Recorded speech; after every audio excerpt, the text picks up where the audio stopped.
আর আর্থিক দুর্নীতি তদন্ত করার জন্য এনফোর্সমেন্ট ডিরেক্টরেট সন্দীপ ঘোষের বেলাঘাটার বাড়িতে আজ তারা জানে। এর আগে মনে আছে সিবিআই যখন গিয়েছিলেন তখন সিবিআই এর আধিকারিকদের অনেকক্ষণ ওয়েট করতে হয়েছিল, আর আজকে বাড়ির সামনে ইডি আধিকারিকদেরও প্রায় ঘন্টা 3 ওয়েট করতে হলো, অপেক্ষা করতে হলো, তারপরে তারা ভিতরে ঢুকতে পারলেন। আমার সঙ্গে অর্পিতা রয়েছে প্রতিনিধি, সরাসরি বলবো। অর্পিতা, এর আগে সিবিআই যখন গিয়েছিল আমরা দেখেছিলাম, পরে সিবিআই তার রিপোর্টে জানিয়েছে যে তার বাড়ি থেকে অরিজিনাল অভিযোগপত্র পাওয়া গেছে, যে অভিযোগগুলো নাকি তারই বিরুদ্ধে করা হয়েছিল স্বাস্থ্য দপ্তরে।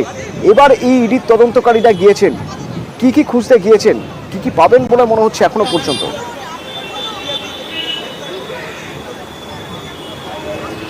দেখো, আরজি করের এই প্রাক্তন অধ্যক্ষ অর্থাৎ এই সন্দীপ ঘোষ, যাকে কিনা সিবিআই অ্যান্টি করাপশন ব্রাঞ্চ ইতিমধ্যেই গ্রেপ্তার করেছে, তার বাড়িতে এবারে ইডির আধিকারিকরা, তার কারণ আখতার আলীর যে অভিযোগ, সেই অভিযোগের পরিপ্রেক্ষিতে ইডির তদন্তকারী আধিকারিকরা তারা আজকে এসেছেন। প্রায় তারা সকাল 6:30 নাগাদ তারা আসেন, কিন্তু প্রায় 3 ঘন্টা অপেক্ষা করার পর 9:30 নাগাদ তাকে ঢুকতে দেওয়া হয় তাদেরকে। তার কারণ বাড়িতে তালা দেওয়া ছিল। তার স্ত্রী আসেন এবং স্ত্রী আসার পর দরজা খুলে দেন এবং তালা খুলে তারপরে তারা কিন্তু ঢোকেন। এখন প্রায় আরো 3 ঘন্টা সময় অতিক্রান্ত হয়েছে। ইডি তদন্তকারী আধিকারিকরা মূলত যেই বিষয়টা তারা খতিয়ে দেখছেন সেটি হলো যে মানিটারি ট্রানজাকশন, অর্থাৎ সন্দীপ ঘোষ তার যে এই বেনিয়ম করে যে বরাত পাইয়ে দেওয়ার যে অভিযোগ, সেই তদন্ত করছে সিবিআই এর অ্যান্টি করাপশন ব্রাঞ্চ। কিন্তু এই যে বরাত পাইয়ে দেওয়ার যে অভিযোগ, সেখানে মানিটারি ট্রানজাকশন বা আর্থিক যে লেনদেন, সেই দুর্নীতির তদন্ত করছে ইডি তদন্তকারী আধিকারিকরা।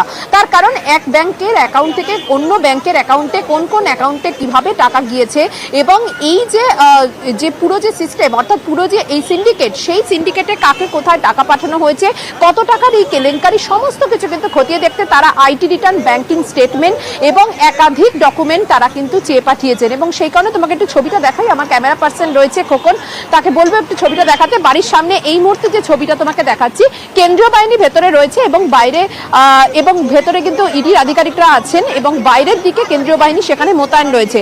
মূলত তারা যেটা দেখছেন, ইডি সূত্র থেকে খবর, এই মানিটারি ট্রানজাকশন সন্দীপ ঘোষের, সেটা কিন্তু দেখতো সন্দীপ ঘোষেরই এক বিশ্বস্ত চিকিৎসক, যিনি কিনা তৎকালীন সময় হাসপাতালের একটি বিশেষ পদে তিনি ছিলেন, এবং সেই সময় থাকাকালীন তার যে এই আর্থিক যে ট্রানজাকশন বা ব্যাংকিং যে লেনদেন, সেই সম্পর্কিত একাধিক তথ্য জানতে চায় ইডির আধিকারিকরা। আর সেই কারণেই সিবিআইয়ের আধিকারিকরা ওই বিশ্বস্ত যে চিকিৎসক, যিনি কিনা মানিটারি ট্রানজাকশন যিনি দেখতেন, তাকে ইতিমধ্যেই কয়েকবার জিজ্ঞাসাবাদ করা হয়েছে ঠিকই, কিন্তু এবারে ইডির রাডারে কিন্তু ওই চিকিৎসকও। তার কারণ হলো একটা, যে এই মানিটারি ট্রানজাকশন বা এই আর্থিক লেনদেন কিভাবে চলতো এবং তাতে কত কোটি টাকার সেখানে লেনদেন, কোন ব্যাংক অ্যাকাউন্টে গিয়েছে, এই সমস্ত বিষয় খতিয়ে দেখার জন্য ইডির আধিকারিকরা আজকে এসেছেন। সেখানে ব্যাংকিং স্টেটমেন্ট, তার সঙ্গে আইটি রিটার্ন সহ একাধিক ব্যাংকিং ট্রানজাকশনের যে সমস্ত, দেখা যাক তারা কি পেলেন, পরবর্তীতে আমরা কি জানতে পারি, নজর থাকবে। অর্পিতা, তো সন্দীপ ঘোষের স্ত্রী, তার কি বক্তব্য এই প্রসঙ্গে একবার শোনাবো। যে অভিযোগগুলো উঠছে, এই অভিযোগগুলো কেন এই মিথ্যাগুলো কেন হচ্ছে তাহলে? কিন্তু কাগজপত্র তো বলছে উনি ব্যাপক দুর্নীতি করেছেন, যে সমস্ত তথ্য পেয়েছে সিবিআই। আজকে আবার ইডি আসলো আপনাদের বাড়িতে, সিবিআই গ্রেফতার করেছে। আপনি বলছেন সন্দীপ বাবু কিছু করেননি? হ্যাঁ, দুর্নীতির যে অভিযোগগুলো বলছে, নিজের পছন্দসই ঠিকাদারদের তিনি সব টেন্ডার পাইয়ে দিতেন।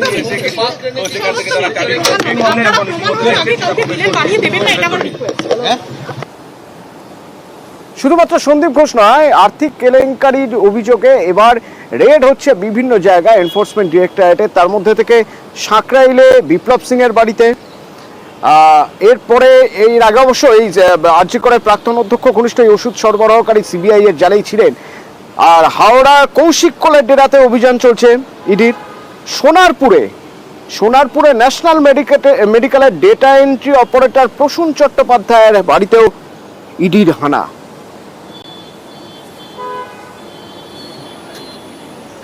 এই প্রসূন চট্টোপাধ্যায়ের বাড়ির সামনে থেকে রয়েছেন আমার প্রতিনিধি অর্পণ। প্রসূন চট্টোপাধ্যায় কিভাবে এ বিষয়ে জড়িত, বা আর্থিক যে দুর্নীতি হয়েছে সেই দুর্নীতির সঙ্গে জড়িয়ে রয়েছেন প্রসূন, এবং তার বাড়ি থেকে কিছু ডকুমেন্ট পাওয়া যেতে পারে, ইডি কেন মনে করছে? একদমই ইডির কাছে এই প্রশ্নটাই যে প্রশ্নের সঙ্গে কি সম্পর্ক রয়েছে এবং তার সঙ্গে কি কি লেনদেন, এই নাম প্রশ্নের নাম উঠে আসে তদন্তকারী আধিকারিকদের হাতে এবং ইডির যে 8 সদস্য সকাল ঠিক 6:45 নাগাদ তারা এই বাড়িতে আসেন এবং তারপরে কিছুক্ষণ আগে আরো একজন ইডির আধিকারিক তিনি এসছেন।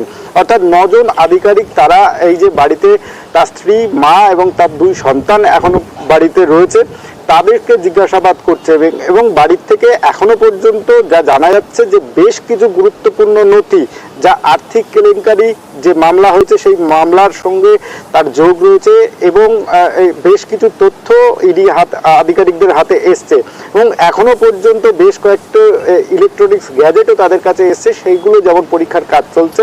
বাড়ির মধ্যে এই যে সন্দীপ ঘোষ তিনি কোনোদিন এসেছিলেন, তার সঙ্গে তার যোগাযোগ কবে থেকে, তাদের সঙ্গে সম্পর্ক কি, আর্থিক দুর্নীতির সঙ্গে তাদের যে যোগ পাওয়া গিয়েছে, কি কি বিষয়ে আর্থিক তদ্রূপ হয়েছে। এদিকে সল্টলেক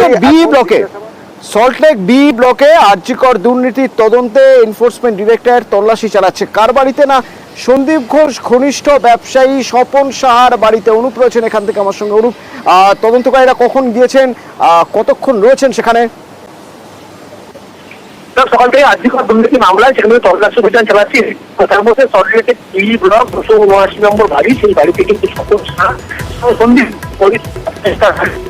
সকাল 6টা নাগাদ তার বাড়িতে একেবারে ইডি আধিকারিক তারা কিন্তু এখানে এসে পৌঁছয়। তার পরবর্তীতে তল্লাশি অভিযান চালাচ্ছে।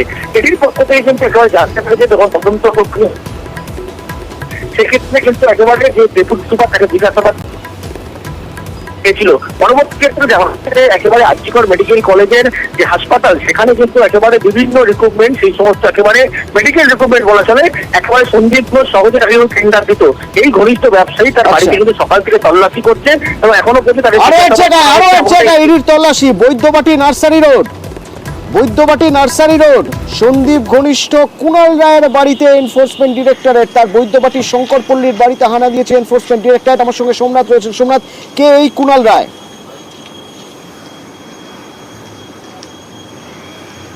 সোমনাথ, সন্দীপ ঘনিষ্ঠ কুণাল রায়ের বাড়ি বৈদ্যবাটি নার্সারি রোডে, সেখানে ইডির তদন্তকারীরা। কুণাল রায় কে? হ্যাঁ দেখো, সকাল থেকেই এবার তল্লাশি চলছে কুণাল রায়ের বাড়িতে। ইডির টিমে 3টে গাড়িতে 5 জন ইডির আধিকারিকরা আছে এবং সেন্ট্রাল বাহিনী, কেন্দ্রীয় বাহিনী আছে, কেন্দ্রীয় বাহিনী মোতায়েন করা হয়েছে। প্রায় এখন 5 ঘন্টা হয়ে গেল, এখনো কুণাল রায়ের বাড়িতে এখনো জিজ্ঞাসাবাদ চলছে এবং ভেতরে তল্লাশি চলছে যে কি সূত্র ধরে তার কুন্তল ঘোষের কি সূত্র রয়েছে সেটাই দিচ্ছে, যে আর্জিকরের ঘটনা রয়েছে না অন্য আর্জিকরের ঘটনার সূত্র ধরেই এখানে আজকে সকালবেলায় থেকেই সকাল থেকেই তারা তল্লাশি চালাচ্ছে এবং আর্জিকরের যে আর্থিক দুর্নীতির অভিযোগ উঠেছে সেই প্রাক্তন অধ্যক্ষ সন্দীপ ঘোষের, তার সাথে কোন রকম সূত্র রয়েছে কিনা সেগুলো আর্থিক লেনদেনের সূত্র। এবং তার সঙ্গে চন্দননগরে সন্দীপ ঘোষের শ্বশুর বাড়ি, সেখানেও ইডির তদন্তকারীরা যান, তবে তালা বন্ধ থাকায় তারা ফিরে যান। সন্দীপ ঘোষের শ্বশুর বাড়িতে নাকি কেউ থাকেন না, স্থানীয়রা সেরকমই জানাচ্ছেন। 5-6 বছর ধরে ওই বাড়িতে নাকি কেউ থাকেন না। এটা কি সন্দীপ ঘোষের শ্বশুর বাড়ি? হ্যাঁ, এটাই সন্দীপ ঘোষের শ্বশুর বাড়ি।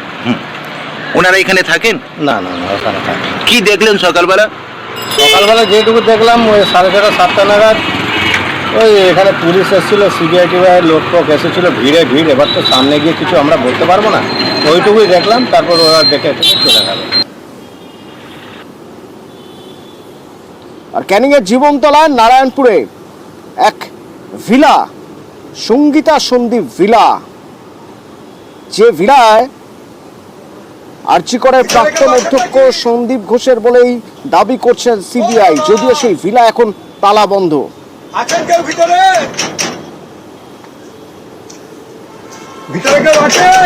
ওনার ফ্যামিলি নিয়ে আসতো, ওনার মা, ওনার বাবা, ওনার ওয়াইফ, ওনার শ্বশুর শাশুড়ি সবাই নিয়ে আসতো। ওই সকাল 10টা-11টার দিকে ঢুকতো, আবার 4:30-5টার মধ্যে বেরিয়ে যেত। রাত্রি কোনোদিন এখানে থাকতো না। হ্যাঁ, আমি গেট খুলে দিতাম, ওরা চলে যেত। লাস্ট কতদিন আগে দেখেছিলেন ওর সঙ্গে কথা হয়েছে? লাস্ট কথা হয়েছে মাস 2।